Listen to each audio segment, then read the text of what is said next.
Hello नमस्कार मेरे दोस्तों, स्वागत है आप सभी का हमारे यूट्यूब चैनल पर। दोस्तों आज है 6 फरवरी और 6 फरवरी 2022 से रिलेटेड जितने भी इम्पोर्टेंट क्वेश्चन बनते हैं उन सभी का डिस्कशन आज की इस वीडियो में हम करेंगे और साथ ही उस क्वेश्चन से रिलेटेड इंपॉर्टेंट फैक्ट भी मैं आपको बताऊंगा। तो वीडियो को शुरू होने से पहले यदि आपने चैनल को सब्सक्राइब नहीं किया है तो सब्सक्राइब करें और बेल बटन को ज़रूर दबाएँ, जिससे वीडियो की नई नोटिफिकेशन आपको मिलती रहे। देखिए भाई, फर्स्ट क्वेश्चन है, गणतंत्र दिवस 2022 की परेड में किस राज्य की झांकी को पहला स्थान मिला है? तो किस राज्य की झांकी को मिला है? उत्तर प्रदेश की झांकी को।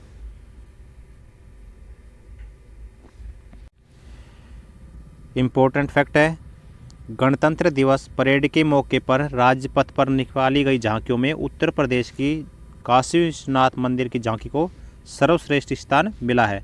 प्रदेश की ओर से काशी विश्वनाथ कॉरिडोर पर झांकी का प्रदर्शन परेड के दौरान किया गया था। इसके अलावा पॉपुलर चॉइस कैटेगरी में महाराष्ट्र की झांकी को पहले स्थान पर रखा गया है। वहीं केंद्रीय सशस्त्र पुलिस बल के बीच सीआईएसएफ को सर्वश्रेष्ठ मार्चिंग दल चुना गया है। रक्षा मंत्रालय के मुताबिक सेनाओं में भारतीय नौसेना को सर्वश्रेष्ठ मार्चिंग दल के रूप में चुना गया। इसमें पॉपुलर चॉइस कैटेगरी में भारतीय वायुसेना पहले स्थान पर रही। वहीं गणतंत्र दिवस परेड में 9 मंत्रालयों की झांकियों ने हिस्सा लिया। इन मंत्रालयों के बीच हुई प्रतियोगिता में नागरिक उड्डयन मंत्रालय व शिक्षा मंत्रालय संयुक्त रूप से विजेता रहे। उत्तर प्रदेश को लगातार दूसरी बार राज्यों की झांकी में पहला स्थान मिला है। इससे पहले 2021 की गणतंत्र दिवस परेड में भी उत्तर प्रदेश की राम मंदिर झांकी को पहला स्थान मिला था।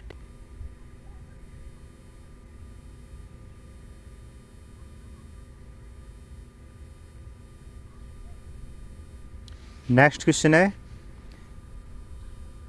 हाल ही में प्रधानमंत्री नरेंद्र मोदी ने 5 फरवरी को हैदराबाद में किस प्रतिमा का अनावरण किया? तो किस प्रतिमा का किया भाई? Statue of equality. Important fact है, प्रधानमंत्री नरेंद्र मोदी ने 11वीं सदी के भक्ति संत रामानुजाचार्य की स्मृति में हैदराबाद में 216 फीट ऊंची स्टैच्यू ऑफ इक्वालिटी राष्ट्र को समर्पित की। 11वीं सदी के महान संत रामानुजाचार्य एक भारतीय दार्शनिक, हिंदू धर्मशास्त्री, समाज सुधारक, हिंदू धर्म के भीतर श्री वैष्णववाद परंपरा के सबसे महत्वपूर्ण प्रतिपादकों में से एक थे। भक्तिवाद के लिए उनके दार्शनिक नींव भक्ति आंदोलन के लिए प्रभावशाली थी। रामानुजाचार्य ने आस्था, जातियों, पंथ सहित जीवन के सभी पहलुओं में समानता के विचार को बढ़ावा दिया। और ये है स्टैच्यू ऑफ इक्वालिटी की फोटो। नेक्स्ट क्वेश्चन है, हाल ही में भारतीय एयरलाइंस इंडिगो के नए प्रबंध निर्देशक के रूप में किसे नियुक्त किया गया है? तो किसको किया गया भाई? राहुल भाटिया को। इम्पोर्टेंट फैक्ट है इस क्वेश्चन के लिए, भारतीय एयरलाइंस इंडिगो ने अपने सह संस्थापक और प्रमोटर राहुल भाटिया को तत्काल प्रभाव से कंपनी के प्रबंध निर्देशक यानी कि एमडी के रूप में नियुक्त किया है। यह इंडिगो के पहले एमडी हैं, क्योंकि इससे पहले कंपनी का कोई प्रबंध निर्देशक नहीं था। रोनोजॉय दत्ता इंडिगो के सीईओ हैं। अच्छा, इंडिगो की स्थापना कब हुई थी? 2005 के अंदर। और इंडिगो का मुख्यालय कहाँ पर है? गुरुग्राम में। ये हैं इंडिगो के नए एमडी राहुल भाटिया।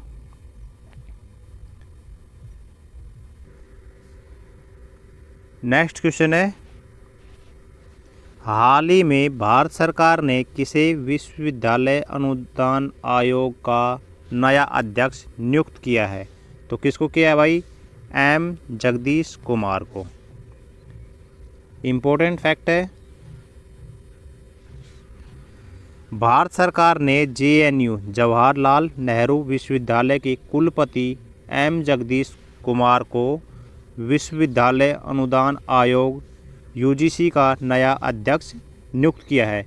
उन्हें 5 वर्ष की अवधि के लिए या 65 वर्ष की आयु प्राप्त करने तक जो भी पहले हो के लिए नियुक्त किया गया है। प्रोफेसर डीपी सिंह के 65 वर्ष की आयु प्राप्त करने पर इस्तीफा देने के बाद यूजीसी अध्यक्ष का पद 7 दिसंबर 2021 से खाली था। उनकी नियुक्ति 2018 में हुई थी। अच्छा, विश्वविद्यालय अनुदान आयोग की स्थापना कब हुई थी?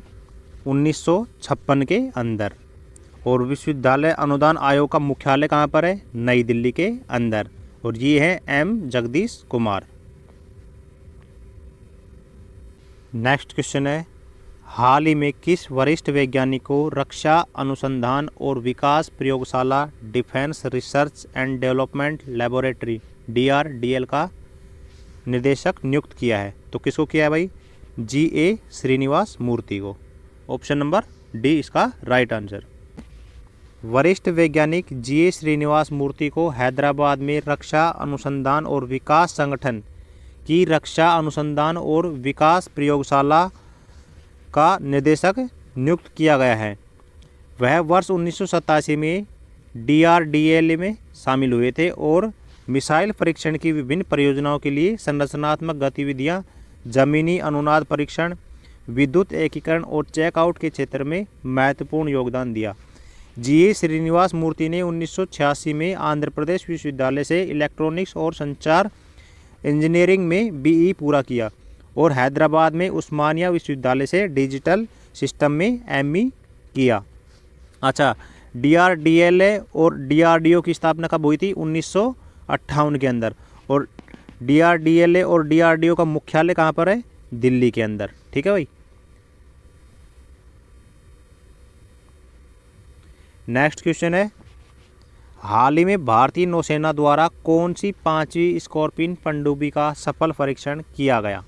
तो किसका किया गया? वागीर का। Option number A. Important fact है इस क्वेश्चन से रिलेटेड, भारतीय नौसेना की ब्रांड नई पनडुब्बी वागीर नामक 6 फ्रांसीसी डिजाइन स्कॉर्पियन श्रेणी की पनडुब्बियों में से 5वीं अपनी पहली समुद्री उड़ान पर रवाना हुई और अब इस साल में नौसेना को सौंपे जाने से पहले इसका कठोर परीक्षण किया जाएगा। फ्रांस के नौसेना समूह के सहयोग से मझगांव डाक शिप बिल्डर लिमिटेड द्वारा इसके निर्माण के दौरान पनडुब्बी नामित यार्ड 11879 को सेवा में शामिल होने के बाद वागीर नाम दिया जाएगा। अच्छा, वर्तमान टाइम में नौसेना अध्यक्ष कौन है? Admiral R Hari Kumar.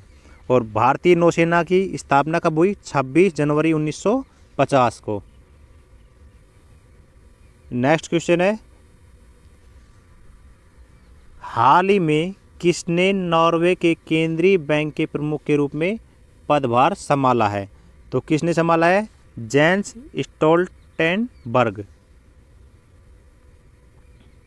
Important fact है इस क्वेश्चन से रिलेटेड, उत्तर अटलांटिक संधि संगठन North Atlantic territory organization NATO के प्रमुख जेंस स्टोल्टेनबर्ग वर्ष के अंत में नॉर्वे के केंद्रीय बैंक के गवर्नर के रूप में कार्यभार संभालेंगे। यह नियुक्ति पश्चिमी और रूस के बीच बढ़ते तनाव के बीच हुई। पश्चिमी देशों को डर है कि मॉस्को यूक्रेन पर आक्रमण करने की योजना बना रहा है, जो नाटो गठबंधन में शामिल होने की इच्छा रखता है। लेकिन 62 वर्षीय प्रशिक्षित अर्थशास्त्री श्री स्टोल्टेनबर्ग ने जोर देकर कहा है कि वह अक्टूबर में अपने कार्यकाल के अंत तक नाटो महासचिव के रूप में बने रहेंगे। नॉर्वे का केंद्रीय बैंक मौद्रिक नीति निर्धारित करता है, लेकिन देश के विशाल संप्रभुत्व धन कोष का प्रबंधन भी करता है, जो दुनिया में सबसे बड़ा है। आगे है, अच्छा, नाटो की स्थापना कब हुई थी? 4 अप्रैल 1949 को। कहाँ पर? वाशिंगटन DC, संयुक्त राज्य अमेरिका में। अच्छा, नाटो का मुख्यालय कहाँ पर है? Brussels, Belgium. नेक्स्ट क्वेश्चन है, हाल ही में एंटोनियो कोस्टा किस देश के प्रधानमंत्री बने हैं?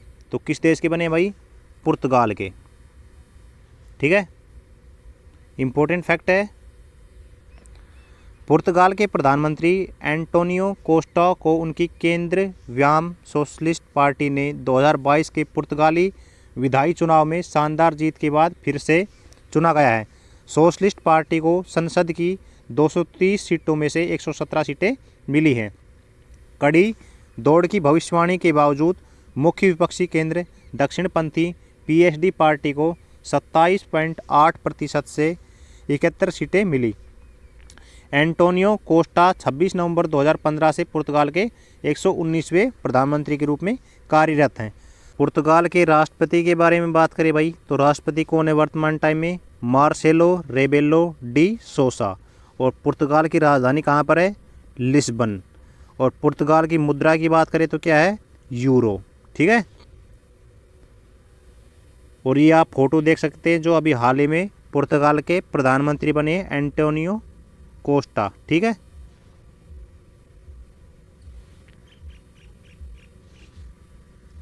हाल ही में कौन सा देश दुनिया की पहली हाइड्रोजन से चलने वाली flying boat the jet launch करेगा?